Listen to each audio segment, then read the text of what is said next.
कि आप पहली बात हिंदू धर्म की सबसे बड़ी खासियत जानते हैं क्या है? एकमात्र धर्म, वैसे धर्म तो वो एक ही है क्योंकि बाकी सब तो मत संप्रदाय होते हैं। क्योंकि आपको यही बता दें, धर्म शब्द जानते किससे बना है?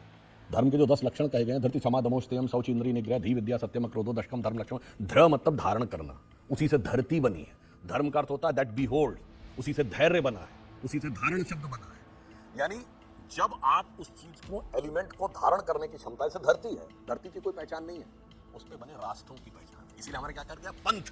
पंथ रास्ते का भी पर्यायवाची। तो बाकी मत संप्रदाय, उनका अपना एक पहचान है, अपना एक डेस्टिनेशन है, और धर्म की पूरी, वो धर्म सभी को धारण करता है, उसके लिए सारे पंथ बराबर है। इसलिए मैं कहना चाहता हूं, उसमें सबसे बड़ी खासियत जानते क्या है? कि that is the only, if anybody consider religion which allows discussion on the religious text. वेदों में शास्त्रार्थ की व्यवस्था है, बाकी जगह कहा जाता डिस्कशन नहीं, जो कह दिया गया मान लो, और नहीं मानोगे तो नरक में जाओगे, और दूसरी जगह कहा जाता नहीं मानोगे तो सर काट दिया जाएगा।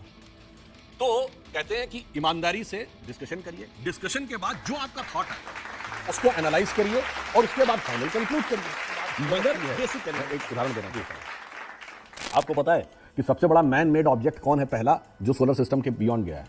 वो क्या है? वॉयेजर। एक सैटेलाइट है जो 1978 में छोड़ा गया था, वो सौरमंडल के पार जा चुका है। उस पर एक संदेश अंकित है जो परग्रही सभ्यताओं के लिए।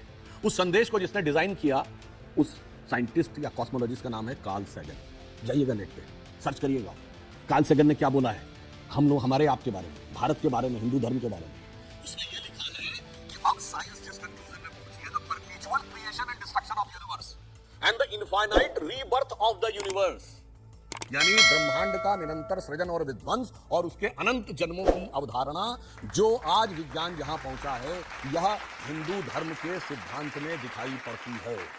और उसने कहा कि जो एक घटी से लेके ब्रह्मा के दिन तक जाते हैं, जो 3.64 बिलियन ईयर्स तक ब्रह्मा की आयु है, और 1.97 बिलियन ईयर्स हम धरती की आयु मानते हैं, उसने कहा only the modern cosmological calculation matches with the ancient Hindus.